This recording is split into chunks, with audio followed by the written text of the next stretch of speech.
जो supreme court verdict देने का बाद भी जो ऑर्डिनेंस लेके आया सेंट्रल गवर्नमेंट दिल्ली गवर्नमेंट का खिलाफ है, हमारा पार्टी के लिए मैं सब पार्टी को अपील करेंगे कि अगर हर पार्टी हम एक साथ में अपोजिशन हो सकता है, दिस इज द मौका है, तो एक बहुत बड़ा मैसेज जाएगा जिसके लिए कि हम बीजेपी को राज्यसभा में हरा सकते हैं, तो ऑर्डिनेंस भी जा सकता है। ये बीजेपी को हराने के लिए 24 से पहले एक बहुत मौका मिल गया। हमारा पार्टी से हम डिसाइड किया है हम एक ऑर्डिनेंस को विरोध करेंगे और हम सुप्रीम कोर्ट का पास हम इसको जस्टिस मांगेंगे।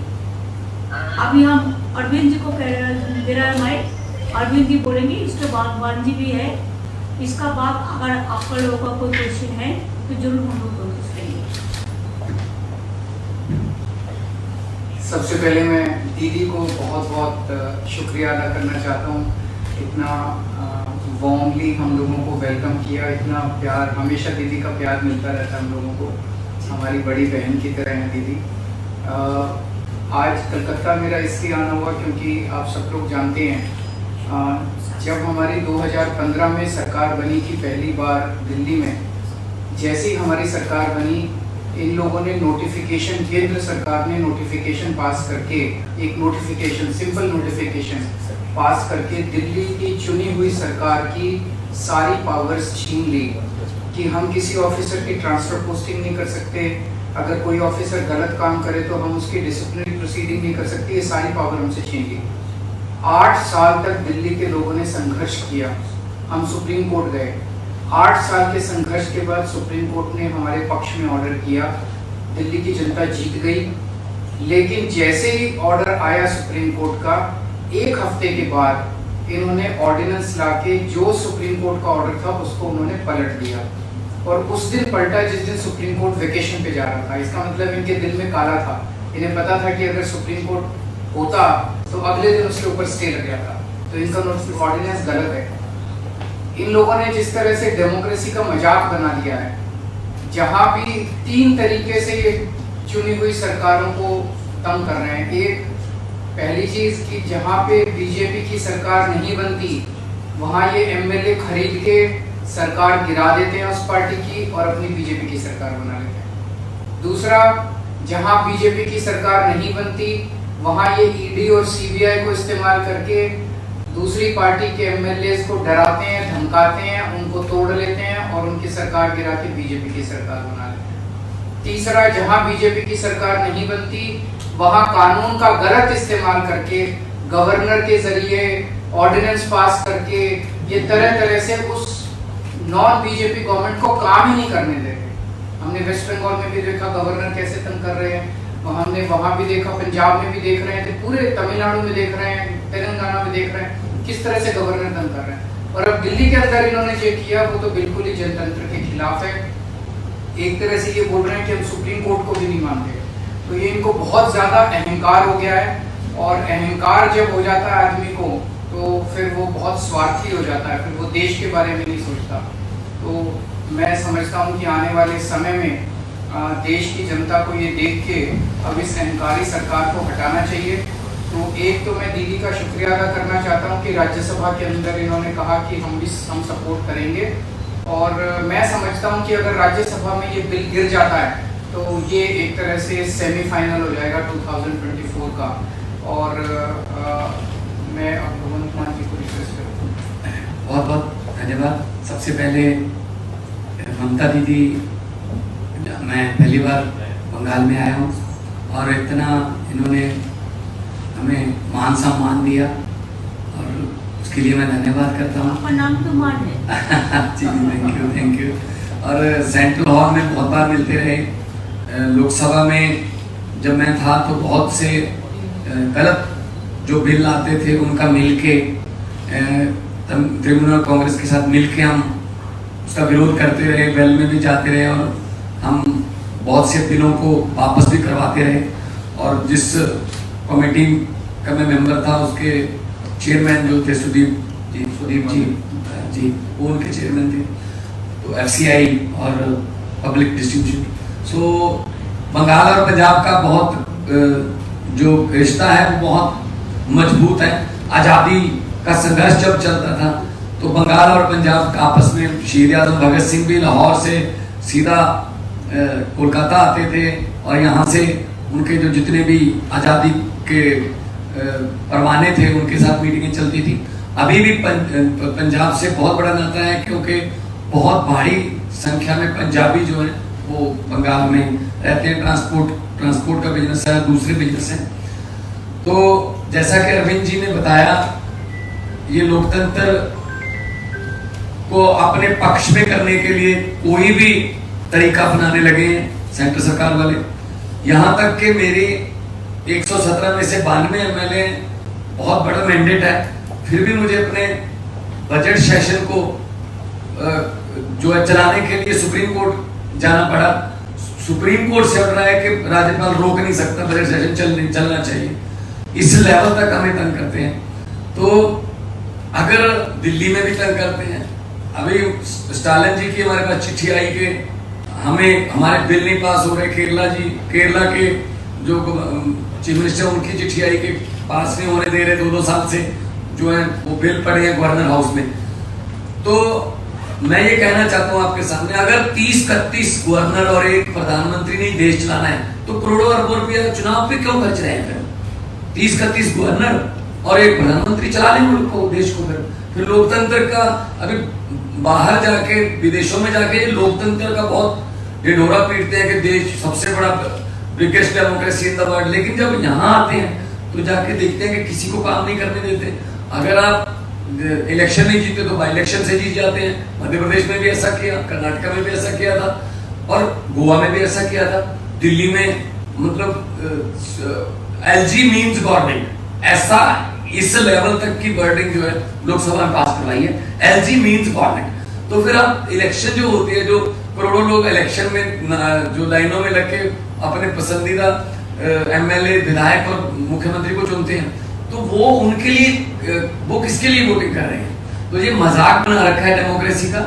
तो ममता दीदी का बहुत धन्यवाद इसलिए भी कि इन्होंने बहुत लड़ाई लड़ी है, बहुत बड़ी बड़ी लड़ाइयाँ लड़ी और जीती हैं, सफलतापूर्वक लड़ाइयाँ लड़ी हैं इन्होंने। चाहे वो इलेक्शन हो, चाहे वो सीबीआई की रेड्स का मामला हो, चाहे ईडी का मामला हो। तो हम लोग इकट्ठे होकर देश को बचाने का सवाल पैदा हो गया, लोकतंत्र को बचाने का सवाल पैदा हो गया। तो पार्टियां आपस में बहुत से पॉलिटिकल जब विचार मतभेद होंगे, लेकिन अगर देश रहेगा तो हम पार्टियां रहेंगे ना। अगर 24 में ये संविधान बदलने की कोशिश कर रहे हैं, हर रोज ही कोशिश करते हैं संविधान बदलने की, तो देश के संविधान को खतरा पैदा कर दिया इन लोगों ने। इतने सत्ता की भूख हो गई, या इतना ये अहंकारी हो गई, जैसा अरविंद जी ने बताया। लेकिन हमारे पंजाबी में कहावत है कि हंकार दा सिर नीवा होता है, हंकार हमेशा हारता है और भगवान भी हंकारी बंदे की जो है वो हेल्प नहीं करता। हम लोग सच्चे लोग हैं, हम लोग देशभक्त लोग हैं, अपने अपने फील्ड को छोड़ के हम राजनीति में आए हुए हैं और हम चाहते हैं देश नंबर 1 बने दुनिया में। लेकिन वो तभी बनेगा जब सच्ची नीयत वाले लोग जो है वो आगे आएंगे। मैं आज जो ममता दीदी ने कहा कि इस ऑर्डिनेंस का विरोध करेंगे, डट के विरोध करेंगे राज्यसभा में, उससे हमारा हौसला बढ़ा है और हम चाहते हैं कि जो सारे जहां से अच्छा हिंदुस्तान हमारा, वो वाला नारा जो है वो देखने में भी, ग्राउंड में भी देखने को मिले। Is there any question? বারে চারটে পাঁচটা বেশি না, থান্ডার স্টর্ম হচ্ছে কিন্তু। হ্যাঁ দিদি, হ্যাঁ দিদি, আমার একটা প্রশ্ন আছে, আমি প্রশ্ন ইংরেজিতে করছি এখানে। You have already proposed 1:1 fight against the BJP. From which media? Didi, this is Safi from Deccan Herald newspaper. Deccan Herald. Okay. You have already proposed 1:1 fight against the BJP and interactions have started between opposition parties. How long can it take for a coalition to take place? और अरविंद जी, आपके लिए मेरा एक सवाल है कि आप अभी ट्वीट कर सुबह निकले हैं कि ये लड़ाई केवल दिल्ली वालों की लड़ाई नहीं है, इसमें सबके साथ की अपेक्षा करता हूं। आज से देश भर में निकल रहा हूं, तो इस अपेक्षा में क्या कांग्रेस शामिल है? और मनीष जी का जो दुर्व्यवहार का मामला है उसमें दिल्ली पुलिस ने क्लैरिफाई कर दिया है कि ये दुष्प्रचार है। धन्यवाद। पहले मैं अपने क्वेश्चंस का जवाब दे देता हूं कि जैसा अभी एग्जांपल्स दिए दिल्ली में इन्होंने ऑर्डिनेंस लाके सुप्रीम कोर्ट के जजमेंट को पलट दिया। सुप्रीम कोर्ट ने 8 साल की लड़ाई के बाद दिल्ली के लोगों को न्याय दिया था। 8 साल की लड़ाई के बाद दिल्ली के लोगों को उनका हक मिला था, और एक हफ्ते के 8 साल की लड़ाई के बाद इन्होंने 8 दिन के अंदर उसको ऑर्डिनेंस लाके पलट दिया, दिल्ली के लोगों को फिर से सड़क पे ला दिया। और ये केवल दिल्ली की लड़ाई इसलिए नहीं है क्योंकि वेस्ट बंगाल के गवर्नर भी वैसे ही करते हैं। पंजाब के गवर्नर अभी जो मान साहब ने बताया, आपको जान के आश्चर्य होगा, इस बार बजट सेशन बुलाने के लिए पंजाब के गवर्नर ने मना कर दिया कि बजट सेशन नहीं होगा। ऐसा हो सकता है जनतंत्र में। सुप्रीम कोर्ट जाना पड़ा पंजाब गवर्नमेंट को बजट सेशन बुलाने के लिए। तमिलनाडु के मुख्यमंत्री का मेरे पास लेटर आया, उन्होंने लिखा कि ढेर सारे बिल गवर्नर कई महीनों से लेके बैठे हैं। तेलंगाना के चीफ मिनिस्टर ने सुप्रीम कोर्ट में केस किया कि उनके 22 बिल गवर्नर लेके बैठे हैं। केरला के चीफ गवर्नमेंट जो है सुप्रीम कोर्ट में गई हुई कि उनके वाइस चांसलर अपॉइंट हैं। सारी गवर्नमेंट्स के अंदर वो तंग कर रहे हैं। कितनी सारी ऐसी गवर्नमेंट्स हैं जिनको उन्होंने गिरा दिया, या तो खरीद के और या उन्होंने डरा के सीबीआई ईडी भेज के। ये लड़ाई केवल मेरी लड़ाई नहीं है, ये लड़ाई 140 करोड़ लोगों की लड़ाई है। ये इनके अहंकार के खिलाफ है। ये इतना अहंकार हो गया इन लोगों को, इतना अहंकार हो गया इन लोगों को कि अगर बीजेपी को वोट नहीं दोगे तो आपकी सरकार नहीं चलने देंगे, आपकी सरकार गिरा देंगे, आपके एमएलए तोड़ देंगे। ऐसे तो देश नहीं चल सकता। दूसरा आपका क्वेश्चन मनीष जी के बारे में, आपने देखा होगा वीडियो, किस तरह से आज मनीष जी को गले से पकड़ के कोर्ट रूम में घसीट के ले गए ये लोग। Is this the way you treat the deputy chief minister, education minister? ऐसे तो ट्रीट नहीं करते। तो उनकी क्लैरिफिकेशन जो मर्जी हो, क्लैरिफिकेशन तो उन्होंने कहा नहीं हमने कुछ नहीं किया, पर वीडियो आप देखिए। This is not the way to treat chief deputy chief minister. He is not an accused, he is not a convict. अभी तो उनके ऊपर आरोप है, आरोप साबित नहीं हुए हैं। ऐसा जो मनीष जी का बारे में जो बोला है अरविंद जी, वो दिन हमारा घर में भी वो पुलिस हो उसका घर में, अभिषेक का घर में नोटिस देने के लिए वो नहीं था, वो बांकुड़ा में था। तो 2:30 बजे जाके बोला अभी नोटिस दे दो, नहीं तो कल दिखा दूंगा, कल नहीं आएगा। तो ऐसा बात किया। What they thinks that we are the bonded labours? What they thinks that we are their servant? Ego का एक लिमिट होता है, जो भी मर्जी कर सकता है। हम लोगों को तो ये अभी चिंता है कि कब कॉन्स्टिट्यूशन ना बदल दे, देश का नाम ना बदल दे, देश का नाम भी उसका पार्टी का नाम पे कर देगा, वो लोगों नाम पे कर देगा। ऐसा नहीं चल सकता है। आज भी अगर हम ये बात नहीं समझे तो दुनिया का जनता हमको क्षमा नहीं करेंगे। आज मणिपुर में हर रोज ब्लड निकल रहा है, लेकिन कोई भी नेता को टाइम नहीं मिला उसका पार्टी का कि उधर में जाके मिले पब्लिक का साथ। आज भी लोग नहीं निकाल सकता है, लेकिन इसको बड़ा बात चलते हैं। और बीजेपी का पार्टी डायरेक्ट रास्ता में खड़ा होकर बोलता है कल इसको अरेस्ट करेगा, परसों इसका घर में ले जाएगा, परसों इसका घर में नहीं जाएगा। कैसे बीजेपी पार्टी का छोटा लड़का को जो चुनाव कुटी हमरा बांग्लाय बोली, ऐसा माफिक उसको सब इंफॉर्मेशन मिल जाता है। तो क्या है गवर्नमेंट? क्या government of the agency, by the agency and for the agency? Government of the bulldozer, by the bulldozer and for the bulldozer? They want to demolish the constitution, they want to bulldoze the constitution, even they don't respect the Supreme Court verdict. I am really shocked because I am also a lawyer. So always we respect the court verdict. Sometimes it may be in favor of me, sometimes it may be against of me. We can discuss about the verdict, not the judge. You know what is going on here? Never we say. When Supreme Court gave a verdict, strong verdict, after so many years, they will go for election, they will go for people, they will work 5 years for the people, and ultimately central government will rule all the state through governor, through some ordinances, through some letters. आज भी मेरे को एक letter मिला कि foreigners को ढूंढो। कहां से फॉरेनर आएगा इधर में? जो वीजा है, जिसको है, पासपोर्ट है, उसका पास तो तो गवर्नमेंट ऑफ इंडिया का इंफॉर्मेशन रहता है। ये एनआरसी करने का मतलब है कि चुनाव का पहले ये सब चलाकी में से काम करो, लेकिन इससे रोका नहीं जाएगा। हम हर पार्टी को विनती करने चाहूंगी कि अगर आपका एक साथ में काम करने का मूड है, दिल है, दिमाग है, तो मेरे को हम्बल रिगार्ड्स होगा, मेरे को अपील होगा कि एक वोट भी बीजेपी को नहीं देके हर political party, even there are some BJP party members also, they are also not happy. I will request them also give vote to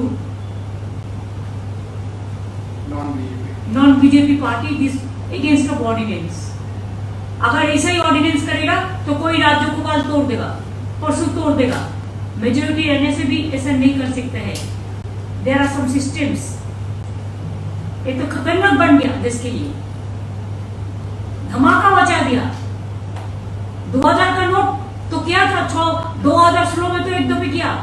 तब तो हम लोगों ने कहा था कि जनता को 2000 नहीं चाहिए, 1000 का रुपया में काम हो जाएगा, 500 में, 100 में, 200 में। तब तो बात नहीं सुनो। अभी ऐसा क्या हो गया कि बाहर जाने का पहले तुरंत इसको करना पड़ा। एलआईसी को 3 लाख करोड़ रुपया का लॉस हो गया, इसको तो काउंट हो जाता है एक साथ में। क्या ऐसा धमाका है? तो इसी के लिए देश का हर आदमी दुखी है, किसान लोग भी दुखी है, मजदूर भी दुखी है, नौजवान भी दुखी है। सब झूठा बोलता है हम 1 लाख लोगों को, 10 लाख लोगों को नौकरी देगा। आज मुझे तो किसी को दिया, एक ट्रेन बनाया, 10 डिपार्टमेंट उठा दिया, बजट उठा दिया। उसमें भी अब देखा कि इंजन कहाँ है और कैसे बनाया है और कैसे तोड़ दिया है और क्या सिचुएशन है पब्लिक का।